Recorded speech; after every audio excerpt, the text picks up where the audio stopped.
Assalamualaikum warahmatullahi wabarakatuh. Selamat pagi anak-anak. Bagaimana kabarnya? Ya, saya harap kalian semua dalam kondisi sehat walafiat ya, dan baik-baik saja. Dan jangan lupa selalu jaga kesehatan dengan mencuci tangan dan tidak kemana-mana dulu ya, dan menjaga jarak supaya kita selalu dilindungi oleh Allah Subhanahu Wa Taala dari wabah ya pada saat ini. Dan untuk pertemuan hari ini kita berjumpa lagi pada mata pelajaran fikih, dan hanya saja pada pertemuan kali ini kita nanti akan membahas kembali ya, atau mereview kembali, atau ini ya, kita mengingat-ingat kembali dari materi yang sudah pernah kita pelajari pada minggu lalu.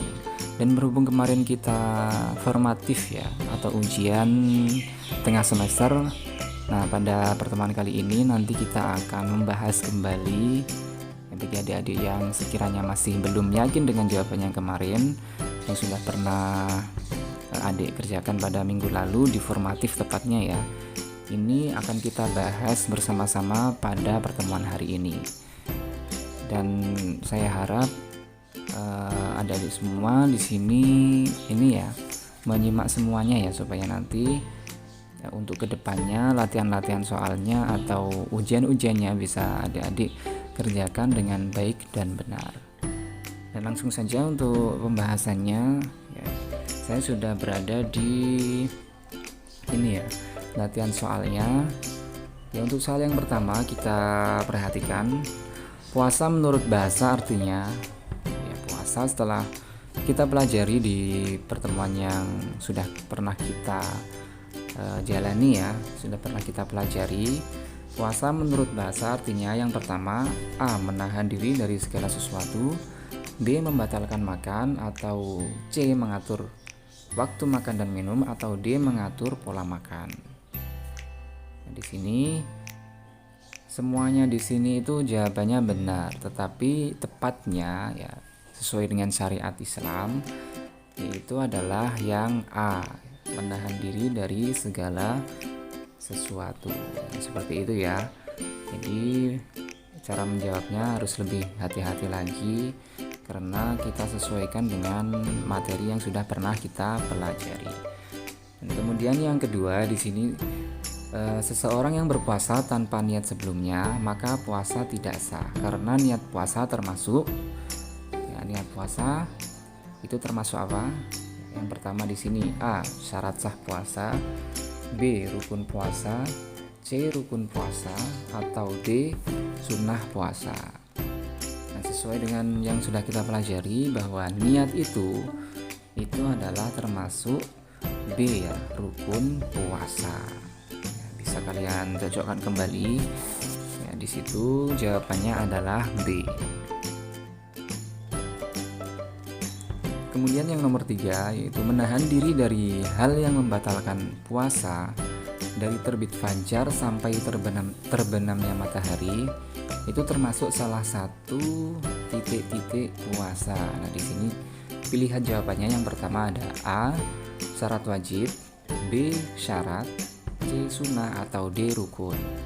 Nah, menahan diri dari terbit fajar sampai terbenamnya matahari itu termasuk apanya puasa. Nah, di situ ya, untuk jawabannya adalah D ya, rukun puasa. Nah, seperti itu ya, cara menjawabnya seperti itu. Kita cocokkan kembali. Apabila kita ingin mengetahui rukun puasa itu seperti apa, maka kita cek rukun puasa itu apa saja. Nah, di situ kalau di situ ada salah satunya maka kita memilihnya ya, di situ yang memilih salah satu. Jadi di sini menahan diri dari hal yang membatalkan puasa dari terbit fajar sampai terbenamnya matahari itu termasuk rukun dari puasa. Kemudian yang nomor 4 yaitu orang yang muntah dengan sengaja maka puasanya ya, di sini termasuk sudah memasuki bab-bab hal-hal yang membatalkan puasa. Di situ apa saja ya orang yang membatalkan, maksud saya di sini orang yang muntah dengan sengaja maka puasanya A. tidak apa-apa, B. dapat dilanjutkan kembali sampai berbuka, atau C. tetap diterima Allah Subhanahu Wa Taala, atau D. batal. Di sini sesuai dengan babnya orang yang muntah dengan sengaja itu adalah hal yang membatalkan puasa. Jadi jawabannya yang nomor 4 adalah D, batal ya.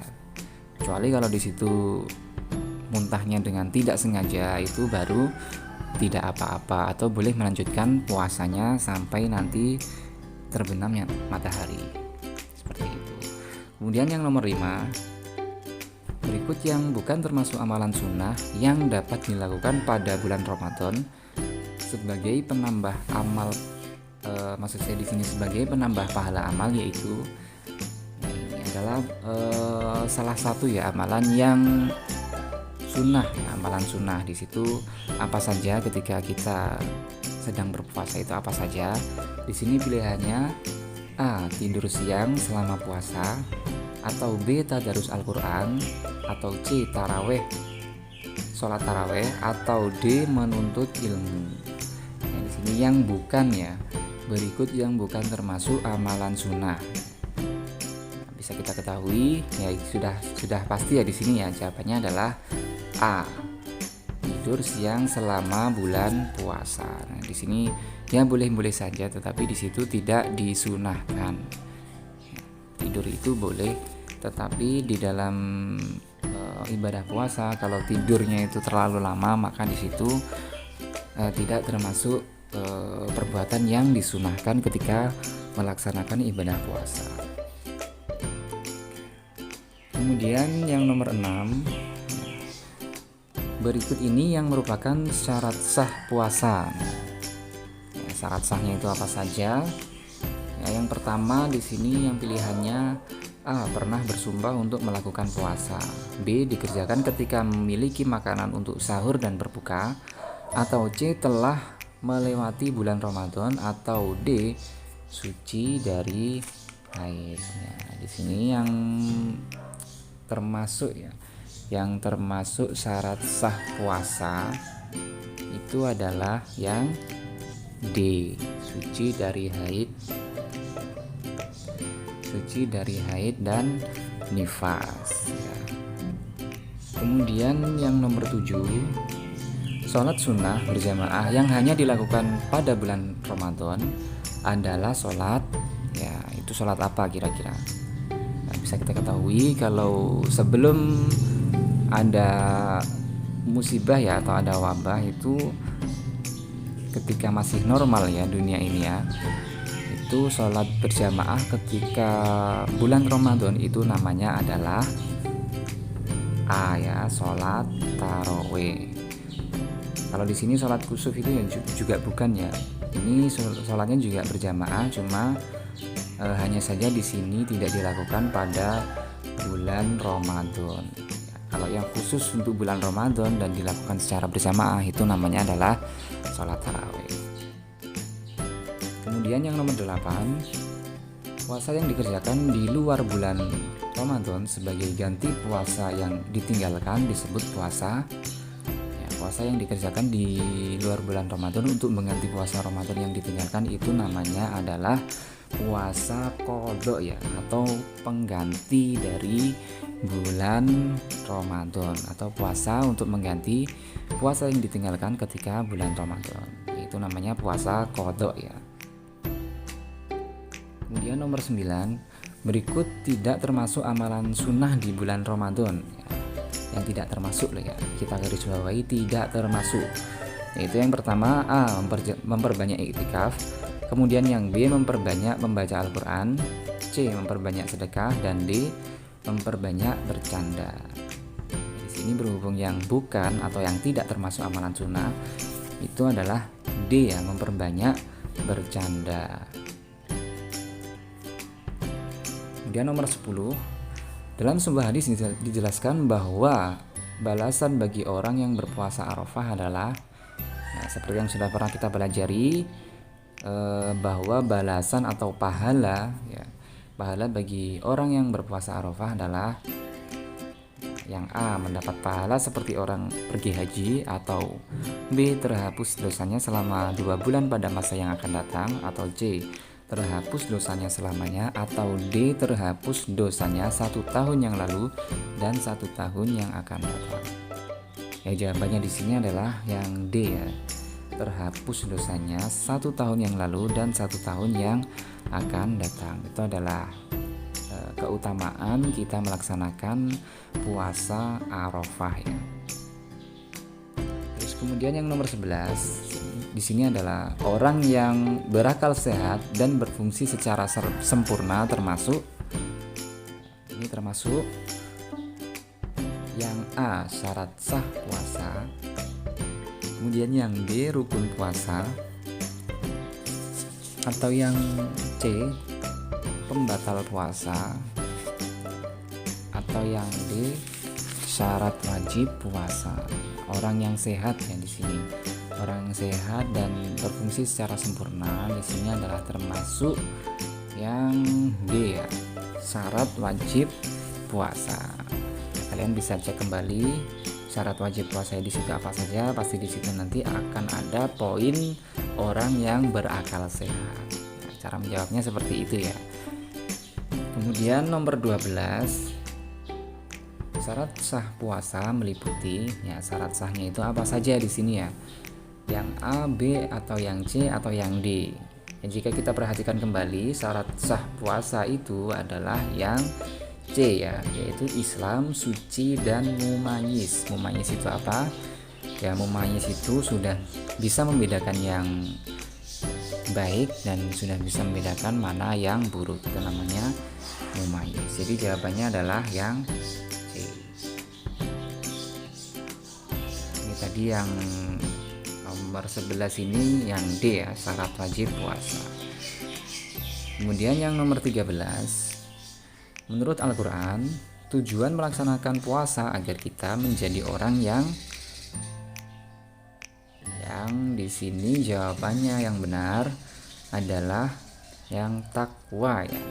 Ya memang semuanya di situ benar, cuman hanya saja sesuai dengan materi yang kita pelajari, puasa itu menjadikan kita menjadi orang yang takwa ya, sesuai dengan pelajaran yang kita pelajari di bab puasa tersebut. Kemudian yang nomor 14 di sini, berikut ini yang termasuk sunnah dalam berpuasa. Ya, sunnahnya ya di sini ya adalah yang B ya, menyegerakan berbuka. Kalau niat itu adalah rukun, suci dari haid dan nifas itu juga ini ya termasuk syarat sah, dan beragama Islam juga termasuk syarat dari puasa tersebut. Kalau di sini yang termasuk sunnahnya adalah menyegerakan berbuka puasa. Kemudian langsung ke yang nomor 15, kemampuan menahan diri dari makan dan minum dalam waktu yang ditentukan dapat berguna untuk melatih. Di sini untuk melatih apa kira-kira? Yang A, kedisiplinan dan kejujuran, atau B, berbagai macam penyakit, atau D, kemalasan ya maksud saya di sini ya, salah ketik. Kemudian yang D, rasa lapar. Ya, jawabannya yang benar adalah yang A ya, kedisiplinan dan kejujuran. Karena di sini bisa kita lihat bahwasanya dengan puasa kita bisa komitmen dengan waktu ya. Waktunya tidak makan, kita tidak makan, kemudian waktunya berbuka kita menyegerakan. Dan di situ kita juga melatih rasa kejujuran kita kepada Allah Subhanahu wa taala. Jadi jawabannya di sini adalah yang A, kedisiplinan dan kejujuran. Kemudian yang nomor 16, berikut ini yang boleh dilakukan ketika berpuasa adalah yang boleh dilakukan ketika berpuasa di sini A, makan pada siang hari, B, menyengaja muntah, atau C, buang air besar, dan D, berbicara kotor dan keji. Yang dibolehkan adalah buang air besar. Jadi jawabannya C ya. Kemudian langsung saja ke yang nomor 17, seorang ibu yang sedang menyusui boleh tidak berpuasa, namun ia wajib untuk ya, di sini sesuai dengan pelajaran yang kita pelajari di minggu yang sebelumnya. Ibu yang sedang menyusui di situ tidak boleh tidak berpuasa ketika bulan Ramadan, namun ketika nanti sudah dia selesai menyusuinya atau menyusui anaknya tersebut, maka kewajiban yang harus dilakukan oleh ibu tersebut adalah kodok ya, kodok dan membayar fidyah. Fidyah itu seperti apa? Ya, fidyah itu adalah memberi makan kepada fakir miskin ya di situ ya. Jadi tidak hanya mengkodok saja atau mengganti puasanya saja, tetapi juga memberikan sebagian harta yang sudah ditentukan oleh syariat Islam kepada fakir miskin, dan itu adalah sebagai pengganti puasa yang ditinggalkan ketika bulan Ramadan bagi ibu yang menyusui. Kemudian langsung ke yang nomor 18, hal-hal berikut ini yang dapat membatalkan puasa. Ya, yang dapat membatalkan puasa di sini yang A, menangis atau B, berkumur, atau C, menyengaja atau mandi menjelang buka puasa, atau D, minum karena haus. Dan sudah jelas ya di sini ya, jawabannya adalah yang D, minum karena haus. Itu sangat tidak diperbolehkan atau dapat membatalkan puasa. Dan langsung ke pembahasan yang nomor 19, puasa Tasu'a dilaksanakan pada tanggal ya, kemarin kita sudah mempelajari ya di situ ya, ada puasa Tasu'a dan puasa Asyura. Ya, kalau puasa Tasu'a itu jatuh pada tanggal 9 Muharram ya jawabannya ya. Kalau 1 Syawal itu tidak diperbolehkan puasa. Kalau 9 Dzulhijjah itu kan ya bulan-bulan haji. Jadi di sini puasa Tasu'a itu dilaksanakan pada tanggal 9 Muharram. Yang nomor 20, orang yang sakit kemudian tidak berpuasa, maka dia harus, kalau orang yang sakit kemungkinan nanti dia akan sembuh ya. Jadi ketika dia sembuh maka dia harus mengkodok puasanya atau mengganti puasa yang telah ditinggalkan pada bulan Ramadan tersebut. Jadi jawabannya di situ yang A ya, diingat-ingat kembali. Kemudian yang nomor 21, kita dilarang puasa pada hari titik-titik jika tidak disertai puasa pada hari sebelumnya atau setelahnya. Jawabannya adalah yang A ya, hari Jumat. Itu dilarang ya, karena pada hari Jumat itu adalah hari raya bagi umat muslim ya. Maka dari itu hari Jumat itu tidak diperbolehkan atau tidak diperkenankan untuk berpuasa tanpa syarat ya. Kecuali kalau di situ ada beberapa sebab, maka baru diperbolehkan atau disunahkan atau dianjurkan untuk berpuasa. Namun apabila di situ tidak ada sebab sama sekali, tidak diperbolehkan atau hukumnya makruh ya untuk berpuasa pada hari Jumat.